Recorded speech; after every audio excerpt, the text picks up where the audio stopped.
no segundo livro dos Reis, o capítulo é o de número 4.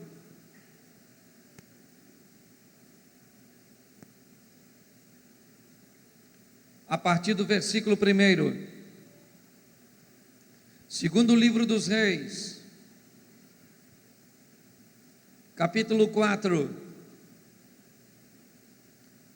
versículo 1 diz assim: certa mulher das mulheres dos discípulos dos profetas clamou a Eliseu dizendo: meu marido teu servo morreu, e tu sabes que ele temia ao Senhor, e é chegado o credor para levar meus 2 filhos para lhe serem escravos. Eliseu lhe perguntou: que te hei de fazer? Dize-me o que é que tens em casa. E ela respondeu: tua serva não tem nada, senão uma botija de azeite. Feche os seus olhos. Senhor nosso Deus e Pai, em nome de Jesus, continua falando conosco. Usa-me como um canal de bênção, pelo poder do nome de Jesus. Fala conosco, até aquilo que nós não estamos muito animados para ouvir, mas fala conosco aquilo que nós precisamos ouvir. Tira-nos do conforto da mesmice e nos coloque no confronto das mudanças. Que sejamos desafiados pelo poder de Tua palavra para alcançarmos a nossa vitória em Ti, em nome de Jesus. Amém, glória a Deus, amém? Eu terminei a mensagem de ontem falando com vocês sobre o momento em que Elias é levado aos céus e Eliseu atravessa o Jordão, agora sem Elias, e Eliseu vai viver com Deus o seu ministério. E hoje eu quero falar algumas coisas. Como Eliseu foi um ministro de Deus, foi alguém separado para a obra, e você também, ou nós também, amém?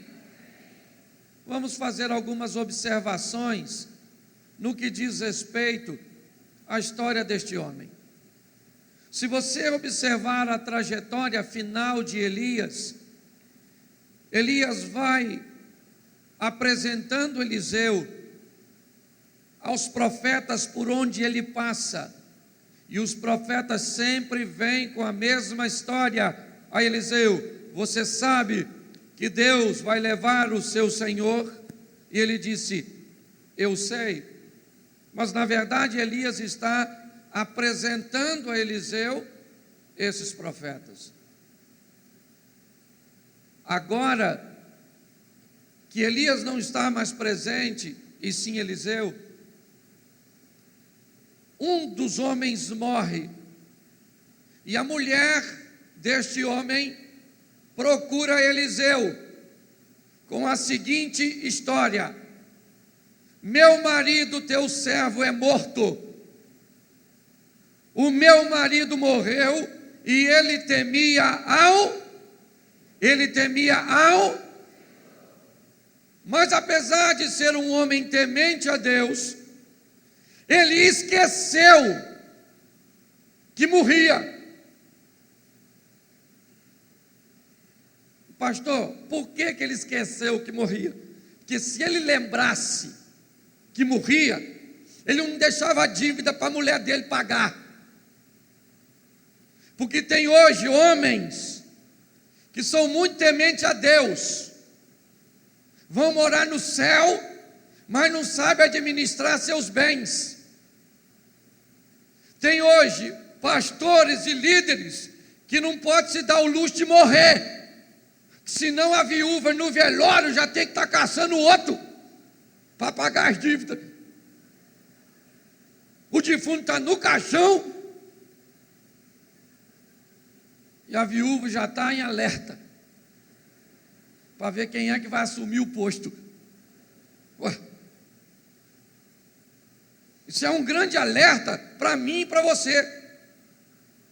Porque o homem era temente a Deus, mas tinha problemas com finanças, tinha problema em administrar seus bens.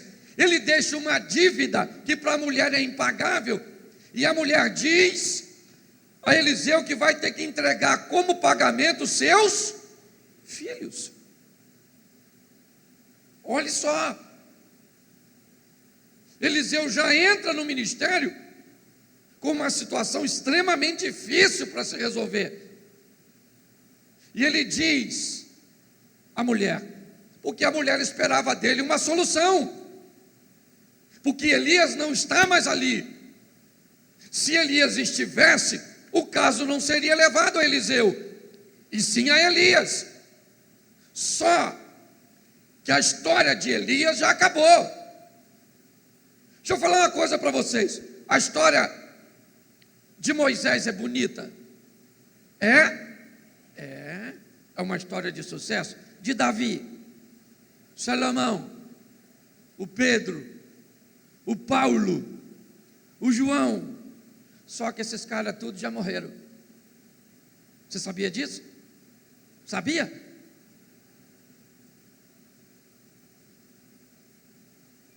O Moisés faz alguma coisa hoje? O Noé constrói arca? O Daniel entra na cova do leão? Por quê? Porque ele já... E quem é que está vivo? Quem é que está vivo? Então agora é a hora de quem viver a sua história com Deus. A história deles é bonita e nos servem de inspirar, mas eles não fazem mais nada, porque o tempo deles já passou, vieram e fizeram. Agora chegou a minha vez e a sua vez de mudar a história. Você está entendendo? A história de Elias passou, agora é Eliseu. Ele tem uma situação, um homem morreu, deixou uma dívida para uma mulher, ele temia Deus, mas tinha dificuldade de administração, a ponto de deixar a sua família no caos. Eliseu diz à mulher, então, o que a senhora tem? O que eu posso fazer pela senhora? Porque o que Eliseu está dizendo é o seguinte, quem deveria ter feito não sou eu, quem deveria ter feito é o seu marido. Foi ele que deixou o problema. Eu não fiz dívida nenhuma para a senhora. Deixa eu falar uma coisa para você. Você que é líder, você tem que estar preparado e animado para resolver problema que não foi você que causou. Porque eu aprendi que liderança pastoral, principalmente, é igual médico. O cara vem doente, o cara receita o remédio, eles vão para casa e não tomam. Tem gente lá na igreja que eu não atendo mais no gabinete.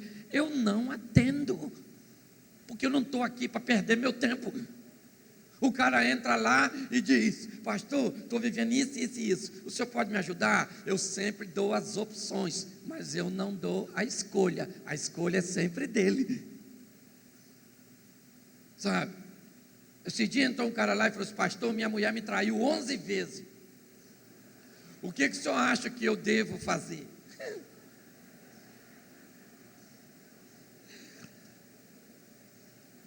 Eu olhei, 11 homens diferentes, pastor. Eu fui estudar até filme, né? E aí eu falei, querido, olha só, você tem todo o respaldo para largar essa dona, uma mulher muito moderna, aos meus olhos, uma mulher muito dada. Expliquei a ele o que eu achava da situação, mas largar essa mulher é uma decisão sua. Ele escolheu continuar, pegou ela conversando com outro homem no WhatsApp. Onde ele voltou? No gabinete pastoral. Querido pastor, preciso conversar com o senhor. Eu falei, é chifre? Se é chifre, é melhor você falar com Satanás, não é verdade? Porque não é possível, cara. Você não vem tratar desse assunto comigo.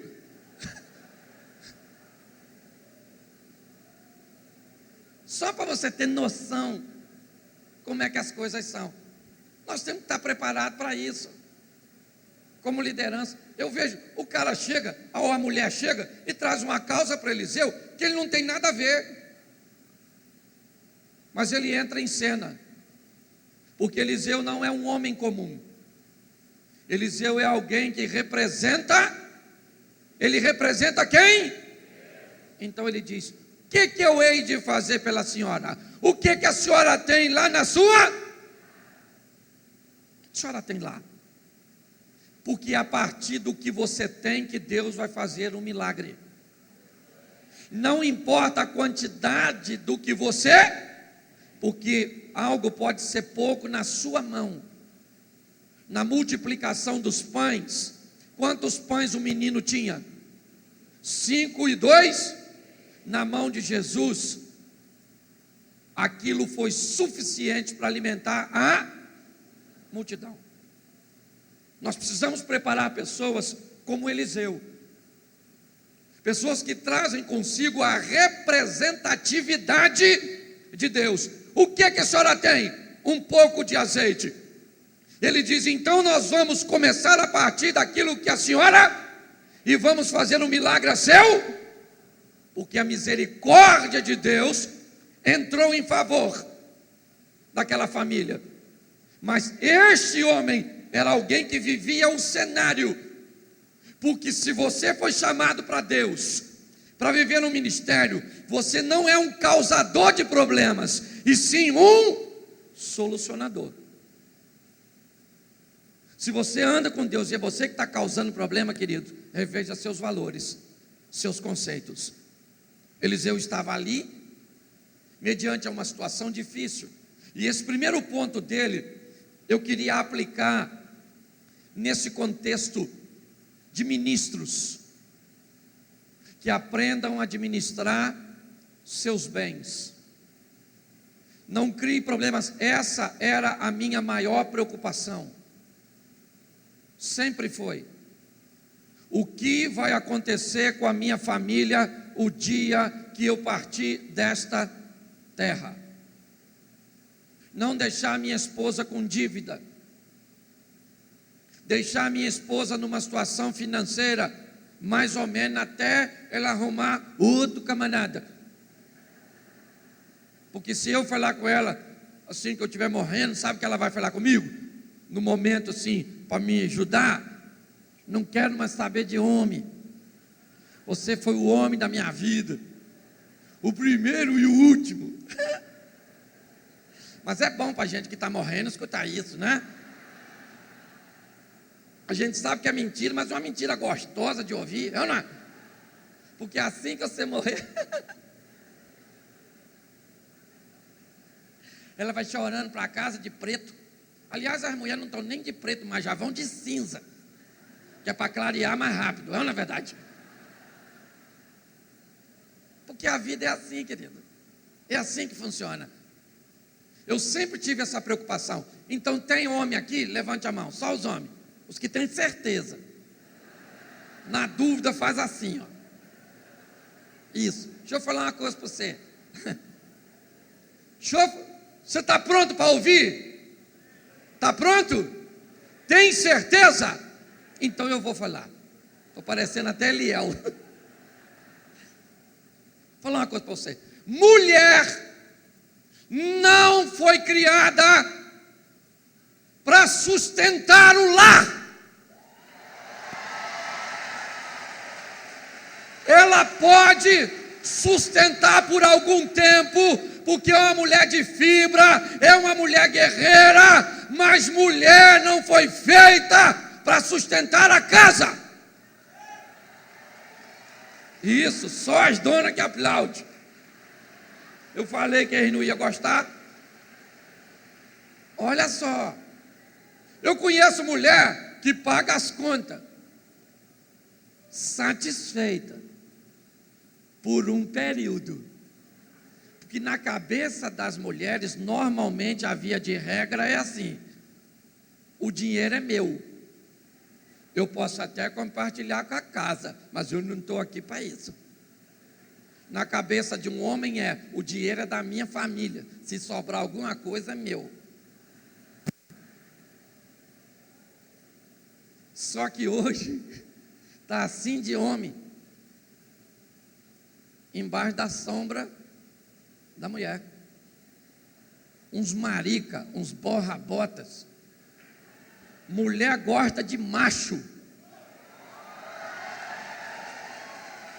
Pastor, olha, um homem de Deus para mim, ele deve desempenhar 3 funções: cama, sofá e altar. Um homem de verdade, ele tem que ser o sacerdote, para orar, até porque mulher é um bicho muito esquisito. Você chega um dia, ela está morrendo, olha como é que eu estou, pele ressecada, cabelo esvoaçado, seios doloridos, retenção de líquido. Você fala: minha mulher morreu. Semana que vem você chega lá, está ela, olha como é que eu estou legal, legalzinha, bonitinha. Você fala: eu casei com Fênix. É a mitologia grega dentro da minha casa. Minha mulher ressurge das cinzas. É ou não é?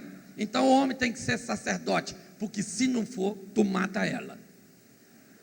Porque a mulher tem uma mudança repentina. Ela entra rindo por essa porta e sai chorando por aqui. Sai chorando e entra rindo. E você pensa: quem é isso? Mulher. Eu tenho explicado que às vezes o homem é tão bobo que acha que a mulher dele não olha para outro homem. Porque o homem olha para a mulher assim, ó.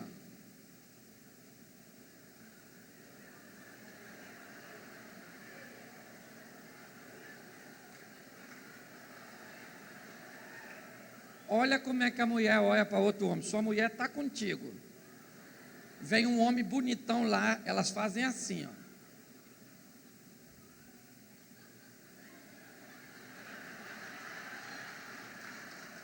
Espera aí.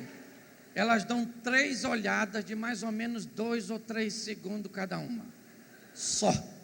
Na primeira olhada ela escaneou o malandro.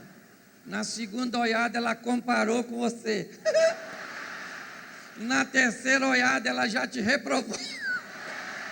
E o mais legal, você nem notou. É ou não é verdade?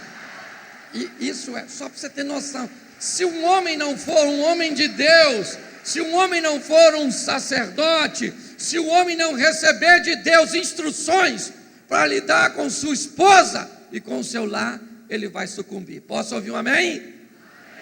Mas esse mesmo homem, sacerdote, homem do altar e da oração, tem que ser o homem do sofá. O amigo que vai sentar e vai falar: como vai você? Eu preciso saber da sua vida. E ela vai falar. E quando uma mulher fala, você tem que prestar atenção, não se meter muito, mas prestar atenção. Porque quando uma mulher fala, nunca resolve o problema que ela está falando. Porque se você resolver, o problema acabou e ela não tem mais o que falar. Então quando a mulher fala, ela não quer resolver, ela só quer falar. Então você estimula. Ela fala: estou com um problema. Você fala: fala, querida, desabafa. E ela vai falando, você não fala nada, mas vai com expressões assim, ó.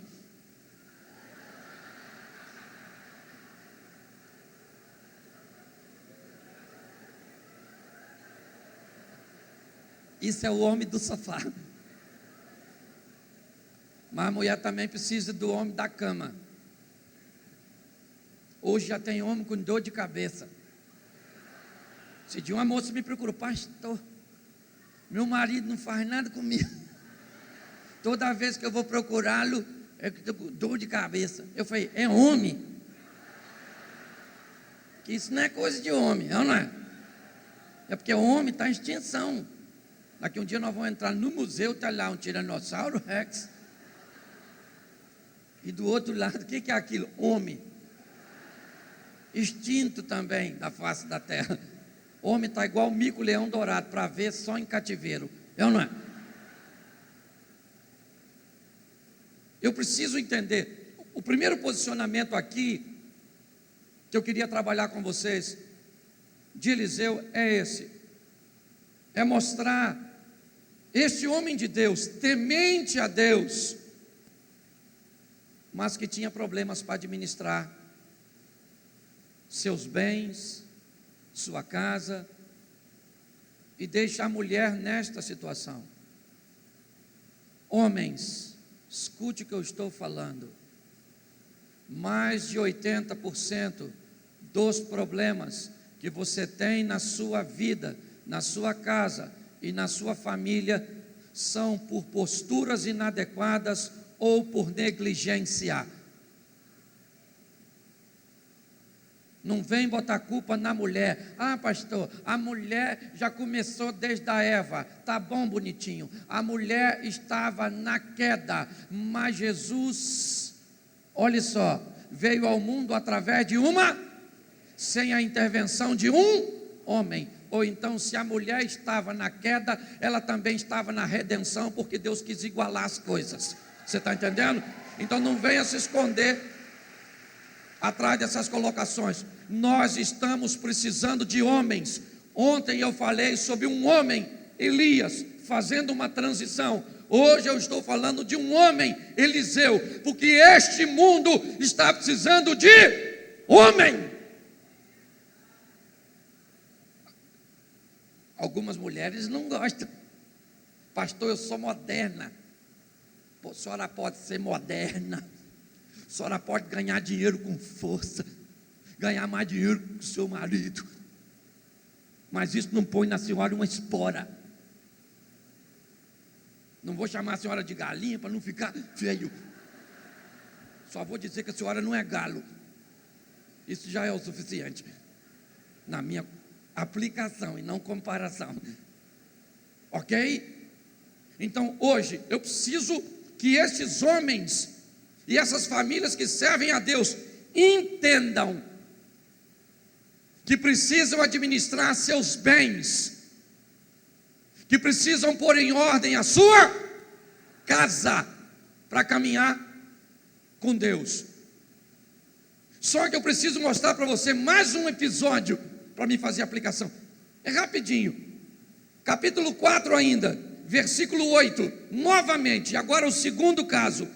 Certo dia Eliseu passou por Sunem, onde se achava uma mulher rica, a qual constrangeu a comer pão. Daí todas as vezes que passava por lá, entrava para comer. Ela disse ao seu marido: vejo que este que passa sempre por nós é um santo homem de... A mulher viu que Eliseu era um homem de... Ela viu por quê? Ele pregava para ela? Ele pregava para ela? O que ele fazia? Ele simplesmente...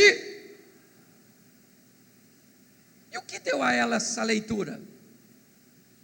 Por que uma mulher rica, sem problemas, bem casada, olha para um homem passando na rua e decide na casa dela arrumar um espaço para ele? Porque ela viu que ele era um homem de... não pelo que ele, mas pelo que ele vivia. Um verdadeiro ministro de Deus costuma falar pouco e mostrar muito quem é Deus na vida dele. Esse negócio de falar demais é complicado. Tem gente que é expert na oratória, mas é horroroso no estilo de vida.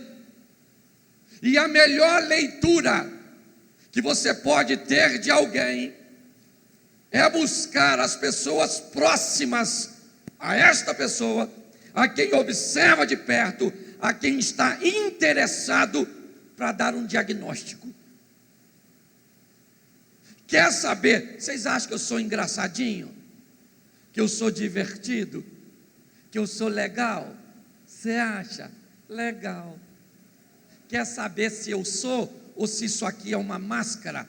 Esses dias foi um pregador lá na igreja, Flamarion, e ele disse assim: Sabe por que nós pregamos e as pessoas não se convertem?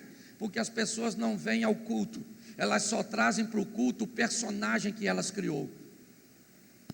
Porque o dia que as pessoas vierem para o culto e deixarem os personagens em casa, elas vão mudar, mas as pessoas vêm com máscaras. Elas não trazem quem são, trazem quem elas querem que as outras pessoas. Isso é um grande desafio. Então, você quer saber quem eu sou? Pergunta a minha mulher, pergunta meus filhos, meus pais, pergunta os amigos que estão comigo aqui e vieram, quem caminha comigo. Você entende? Hoje, Augusto Cury disse algo. Ele falou: sabe qual é o problema? O problema é que vocês, teólogos, pensam na letra, e nós pensamos em gente. Vocês só querem saber do texto, e nós queremos saber das pessoas. Talvez essa seja a grande diferença entre o teólogo e o pastor. O pastor pensa em gente, o teólogo pensa em... A gente vai pregar para um teólogo, a gente diz assim: Noé botou os animais puros na arca. Sabe o que o teólogo pensa? Não botou nada. Quem escreveu sobre animais puros e impuros foi Moisés. O texto está lá na frente. Ou seja, eu tenho descoberto que o cara vai para o seminário para descobrir que Deus não existe. Só pode. Deixa eu falar uma coisa para vocês. Nós precisamos ter maturidade, ter entendimento e aprender que o que mais inspira as pessoas não é o que eu falo, é o que eu faço, vivo. É isso que Eliseu. Ele passa e a mulher identifica: este cara é um homem de... Já falou com ele? Não. Ele já pregou para você? Não. Ele já esteve na sua casa? Não. Mas olha a sua postura. Ela disse: eu vou fazer algo para receber este homem na minha casa. E ela faz.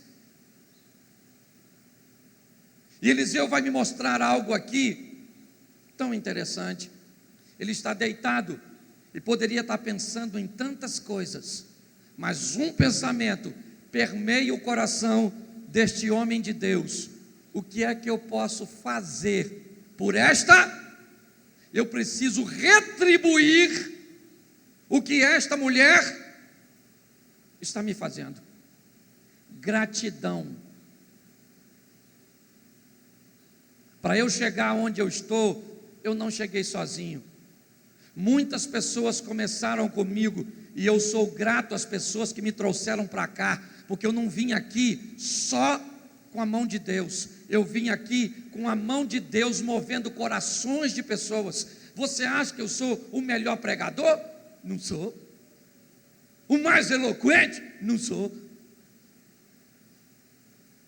Por que eu venho para cá? Porque Deus usa pessoas para me trazer, me deu relacionamentos, sabe, para que eu pudesse chegar onde eu estou.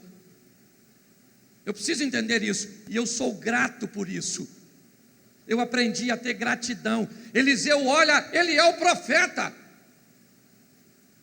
ele é o homem de Deus, mas ele está deitado naquele quarto pensando: o que eu posso fazer por esta mulher? A coisa que mais vemos hoje é ingratidão. Você não era nada, seu pastor te deu uma oportunidade, alguém te deu uma oportunidade, você cresceu, você se projetou, e hoje você acha que chegou por seus próprios méritos. Não, querido, ninguém faz nada sozinho.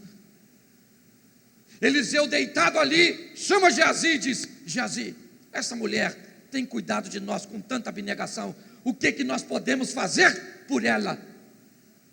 Chama essa mulher. E a mulher chega. Ele diz: o que eu posso fazer pela senhora? Falo ao rei, falo ao comandante. E ela disse: eu não preciso de. E Eliseu diz: Eu não quero saber se a senhora está precisando, é gratidão. Eu quero fazer. Você tem que aprender a ser grato. Hoje está assim, de filhos ingratos. As mães dedicaram sua vida, seu tempo. Hoje os meninos desse tamanhozinho quebra bater na mãe. E você não pode bater nele, não. Crime. A Bíblia diz que criança tem que apanhar, porque toda criança nasce doida. Você sabia disso? Provérbios. A vara da disciplina tira a loucura do coração da criança. Se a vara da disciplina tira a loucura do coração da criança, toda criança é doida. Precisa apanhar para tomar consciência. Mas hoje não pode bater, pode? Não. Ele denuncia você. Nós não tínhamos ninguém para denunciar quando nós apanhamos. Quem aqui apanhou quando era pequenininho? Apanhei. E tenho orgulho. Minha tia me batia estilo carrossel. Pegava na mão e ia assim, ó.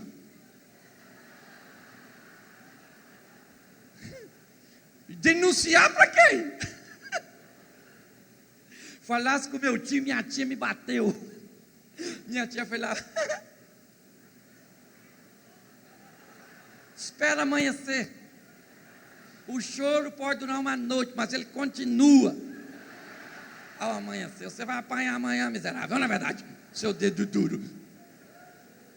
Hoje? Não pode. Então está assim de filhos ingratos, amigos ingratos. Quando eu fui chamado por Deus para pastorear uma igreja, sabe o que a maioria dos pastores que eu conheço falaram? Você é doido. Humano sarna para se coçar. Você vai ver, Cláudio.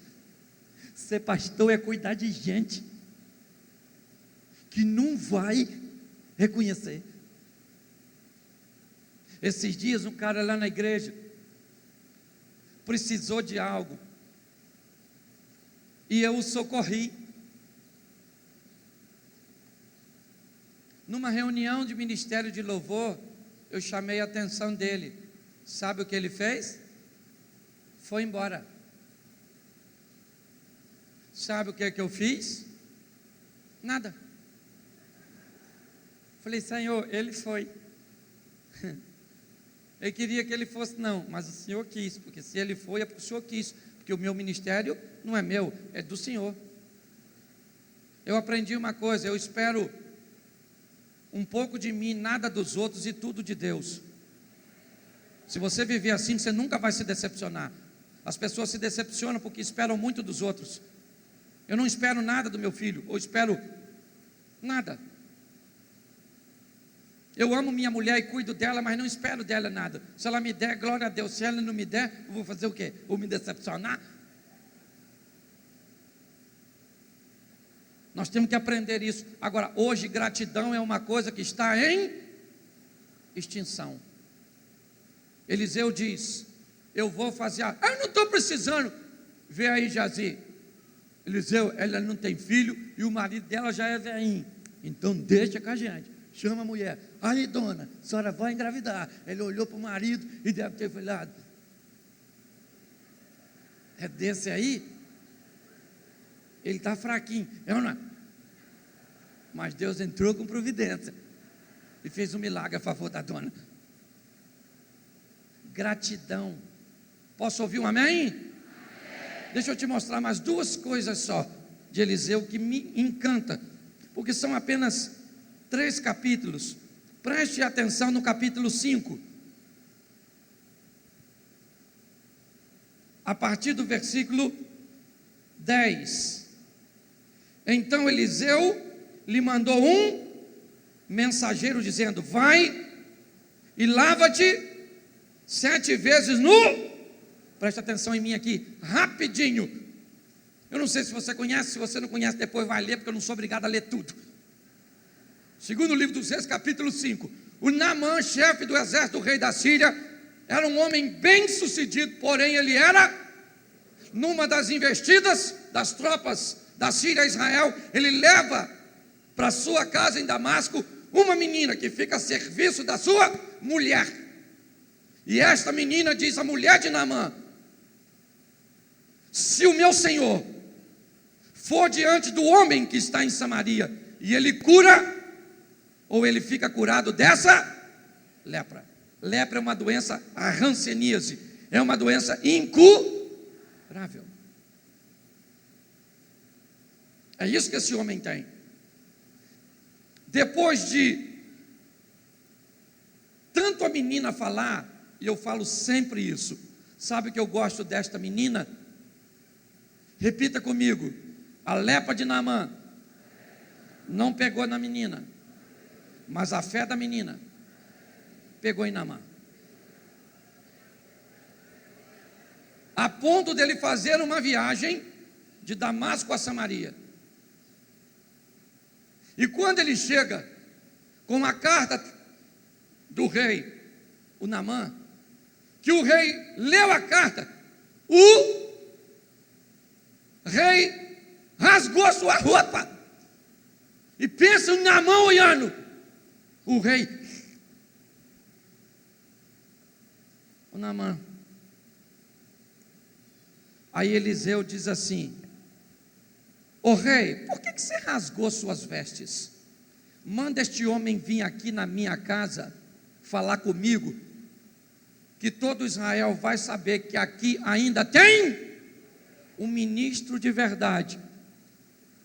Mantém Deus, quando quem deveria ter, já não tem mais. E aí segure essa, porque ela é dolorosa, e é para ministro eu tenho que falar. Por muitas vezes, na sua congregação, o pastor vai perder a direção de Deus. E se você se rebelar contra ele, também perdeu. Mas se você se manter íntegro e conservar Deus, mesmo quando quem deveria ter intimidade com Deus não tem, Deus vai te honrar. Que eu não posso ser hipócrita e dizer que tem muita liderança que já perdeu a direção e continua lá. Não tire ninguém de lá, foi você que colocou, então não mexa. Faça como Davi. Saul estava perdido? Sim ou não? Davi teve a oportunidade para matar Saul ou não? Se Saul tivesse a mesma oportunidade, mataria Davi ou não? Davi matou Saul ou não? O que Davi disse? Eu não vou mexer na vida dele. Não fui eu que coloquei ele lá, então não sou eu que tiro. E olhe que se o lugar ficasse vago, ele seria de Davi.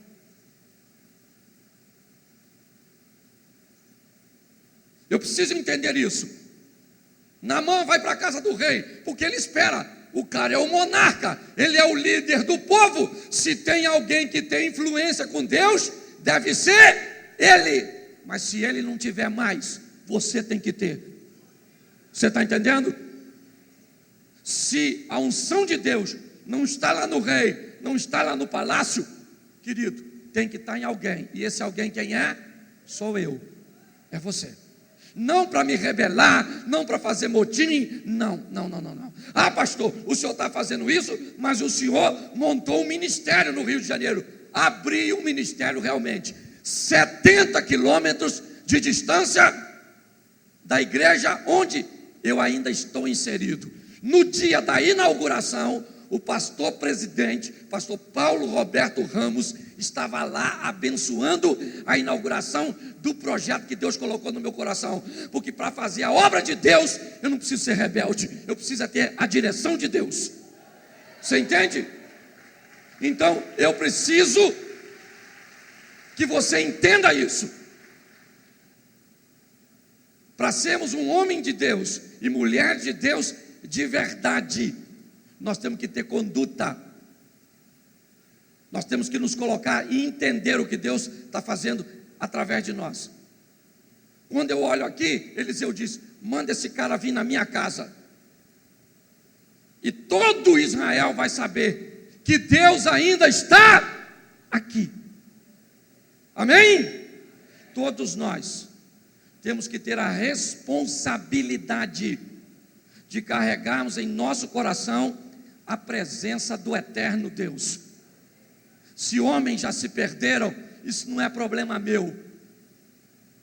Se homens já se desviaram, isso não é problema meu. O meu problema é manter a minha vida íntegra. Amém? Ainda que os meus líderes, ou ainda que muitos já tenham se pervertido. Eliseu me mostra isso aqui. Naamã vai à casa dele, e Eliseu diz a ele: vai ao rio, lava-te 7 vezes. Ele lava, volta limpo, e olhe só o que Naamã diz a Eliseu: toma esses presentes. Eliseu disse: não quero. Ele disse: então você me dê autorização para eu levar uma carga que 2 mulas consigam levar, porque quando eu chegar em Damasco, eu vou fazer um altar, porque aqui em Samaria eu não recebi só a cura, eu conheci o Deus de verdade. Ele diz: quando eu entrar e for fazer a segurança de meu senhor, do rei da Síria, e ele entrar no templo de Rimon, e ele dobrar o joelho, provavelmente, para eu apoiá-lo, eu terei que me dobrar e que me curvar também. Mas eu quero te avisar, Eliseu, que quando eu estiver lá, cumprindo as minhas obrigações para com o rei, o meu coração nunca mais se dobra diante de Rimon, porque ele só está diante do Deus que eu conheci em Israel. E sabe por quê que isso aconteceu? Porque Eliseu se conservava íntegro, enquanto aqueles que deveriam ser íntegros não eram mais. Você pensa que, pai, eu poderia ficar a manhã inteira falando disso com vocês, mas eu quero terminar no capítulo 6, versículo 1. Disseram os discípulos dos profetas a quem? A quem? Presta atenção. A mulher do homem que deixou a dívida procurou quem? Procurou quem? Certo. Vamos lá. A mulher rica viu que quem passava na rua e era um homem de Deus. Quem? Naamã tem um encontro com quem? E vai ficar curado. Note que tudo passa por ele. Ele está ali para ser um solucionador de isso. É isso que você é. Se não é, tem algo de errado. Eu estou na obra de Deus para solucionar e não para criar problemas. Se eu sou um criador de problemas, eu estou no lugar errado. Agora, mais uma vez, os homens querem ampliar o templo, chamam Eliseu e diz: o lugar em que habitamos é estreito de nós, para nós. Vamos, pois, ao Jordão, tomemos de lá cada um de nós uma viga e façamos ali um lugar para habitarmos. Eliseu disse: ide. E um dos homens disse: o senhor serve de ir conosco? Ele disse: eu irei. Durante o trabalho, um homem, cortando a madeira, o machado desencavou e caiu dentro d'água.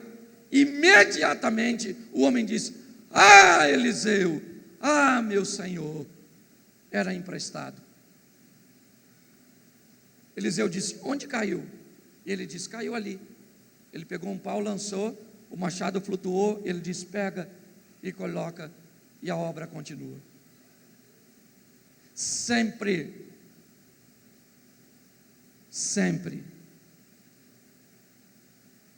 Eliseu está em cena, para resolver problemas. Se você olhar o ministério desse moço, olha para Davi.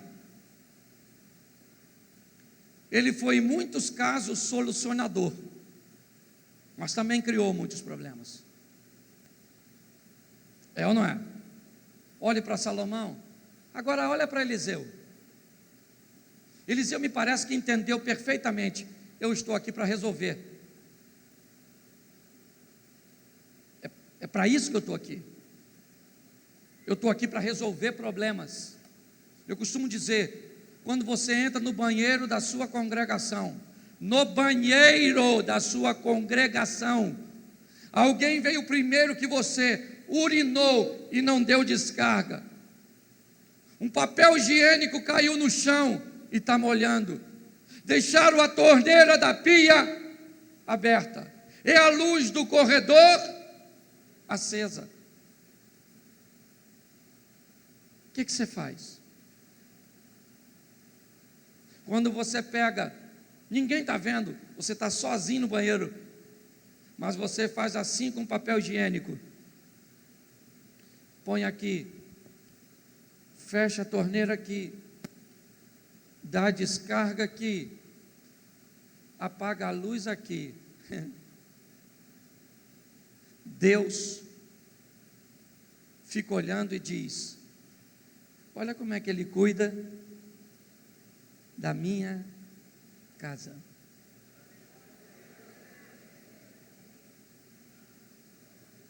Ninguém está vendo, a não ser Deus. Só que às vezes, enquanto você está apagando a luz, fechando a torneira, botando papel higiênico no local e apertando a descarga, eu estou lá pregando, sem vida com Deus. E Deus deve olhar e dizer assim: o que me anima nessa igreja não é o púlpito, é olhar para o que o meu filho está fazendo no banheiro.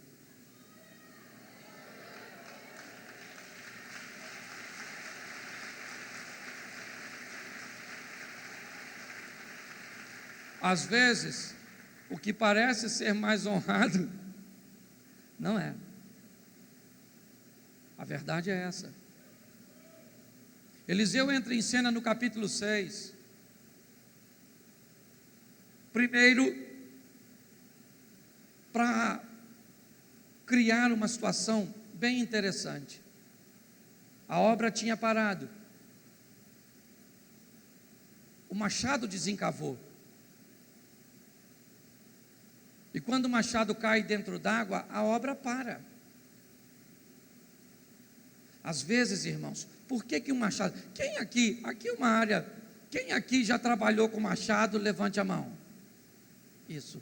O que faz o machado desencavar? O excesso de atrito, pancada. Ele tem, na cabeça do machado, ele tem um objeto chamado cunha. A cunha é a peça que prende o machado no cabo. Eu costumo dizer que o cabo do machado somos nós. O machado em si é Cristo. E o que prende Cristo na cabeça do cabo é o Espírito Santo, a cunha. Mas por muitas vezes, ao longo da caminhada, da prestação de serviço e do trabalho, o machado vai frouxando. E de vez em quando tem que ter uns, quem já trabalhou sabe, de vez em quando você inverte o machado e vai às vezes com ele, quando você não tem algo para bater, você vai com ele no chão e faz assim numa pedra. E a cunha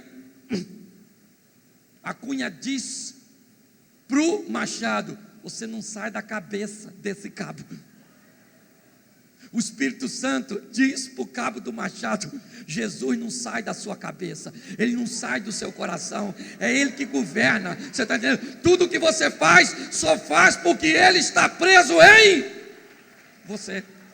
Aquele que está em mim, este sim dá muitos frutos. Só que de tanto bater, o machado esqueceu de fazer o ajuste. O machado Ficou só e cabo sem machado só arruma confusão. Parou. Aí chamaram quem? Chapulim. E agora quem poderá nos defender? Chamaram Eliseu. Eliseu, o machado caiu. O Eliseu falou, caiu? Gente, isso para mim, por isso que eu tenho que ir para o céu. Eu tenho que perguntar essas coisas. Gente, um machado que flutua. Fala sério.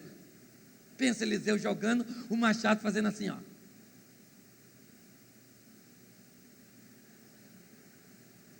Ah, gente. Eliseu falou, pega o machado aí por gentileza. Pegou o machado, botou no cabo e a obra continua. Olhe bem. Olhe só. Muitas vezes o machado vai escapar da cabeça de algumas pessoas. Eu encontro muita gente ao longo da minha caminhada que me diz, pastor, eu me decepcionei, quero mais saber de ministério não. Agora eu vou ficar sentado lá no banco. O machado caiu. Vamos colocar esse machado de novo no lugar? Talvez seu machado não caiu ainda, mas está quase, está bem frouxinho. Já está bambo na sua cabeça. Vira assim, ó. Bate nele. Faz com que a cunha prenda. Depois você dá uma olhadinha na história desse homem. Porque Deus com certeza tem muita coisa a te falar. De um dos maiores ministros de Deus. Um dos maiores homens de Deus que já pisou nessa terra. Pastor, por que o senhor destaca dos demais? Eu não separaria ele dos demais, não. Só acho que ele foi um homem tão privilegiado que num determinado momento, onde estavam sepultando um defunto, vem um exército inimigo e lá no meio do cemitério, vamos aplicar assim, os homens estão vendo o inimigo com o defunto aqui, e lá vem o inimigo. Aí alguém falou assim, não vai dar tempo de enterrar não, senão o inimigo chega, joga esse cara numa cova e vamos rapar fora. Quando jogou na cova, a cova era de quem? A cova era de quem? Que já estava morto e eram só os seus. Quando o defunto bateu em cima dos ossos do Eliseu, o defunto levantou, e quando viu que eram os inimigos, deve ter sido o primeiro a correr, porque acabou de ressuscitar, não vai dar mole, é ou não é verdade? Para morrer de novo. Um camarada, gente, era capaz de fazer coisas inimagináveis. Eu queria que você ficasse de pé e diga assim, para você mesmo, não fala para o outro não, fala para você. Fala assim, eu não sou Eliseu, mas faço coisas bem parecidas com o que ele fez. Sou um solucionador de problemas e não um criador de problemas. Isso. Vá para a sua casa, para a sua congregação, depois de um evento como esse, com seu coração em chamas. Vá para fazer a obra de Deus. Se importe com as pequenas coisas que ninguém está vendo, porque o que ninguém está vendo, Deus consegue ver. O que você fizer e o homem não te honrar, Deus vai te honrar. O que você fizer e o homem te honrar, você já recebeu o seu salário. É ou não é? O homem já te honrou. Não queira honras de Deus para aquilo que o homem já te fez, mas se apegue a coisas que ninguém está fazendo. Há coisas pequenininhas que ninguém vê, que nunca ninguém vai expor no microfone da igreja, que você abençoou a vida daquele irmão que estava em necessidade, que você visitou aquele irmão que estava doente, mas todas as coisas que você não receber a honra dos homens, o anjo vai estar anotando. E o dia que você chegar lá, imagine aqui, vamos imaginar uma fila chegando nos céus, e chega lá o pastor mais renomado na sua época, um contemporâneo seu, pregador exemplar, e o anjo, muitas vezes, se eu estou fazendo, vai dizer: bem-vindo, querido. Jesus vai dizer: vinde, bendito do meu, recebei por herança. Mas aí quando você chegar, o pregador já recebeu a glória aqui, o pessoal batia a palma, gritava, ovacionava, e para você ninguém fazia nada quando você chegava. Aí chega tu, aí o anjo fala: peraí.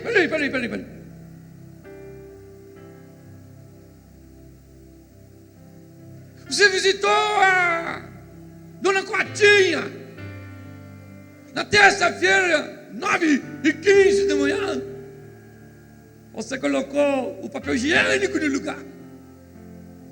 Você levou uma cesta básica. Você ajudou aquele menino que caiu de bicicleta.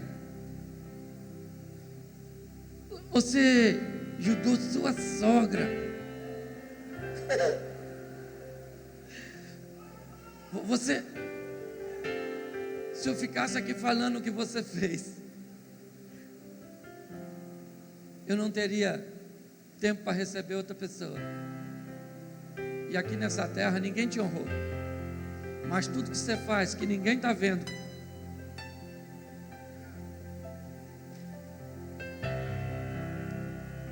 preste atenção. As maiores coisas que eu faço, as coisas mais expressivas que eu faço, ninguém sabe. Eu sei. Às vezes quando eu estou levando, fazendo, eu penso: Senhor, ninguém sabe disso e eu não quero que ninguém saiba, porque se alguém souber vai fazer um elogio, e se me elogiar eu já recebi o salário daquilo que eu, então eu não quero que ninguém saiba. Deixa isso anotado aí. Quando eu chegar aí em cima, posso terminar com Provérbios, capítulo de número, ou deve ser 25 ou 26, 2. Provérbios 25, 2.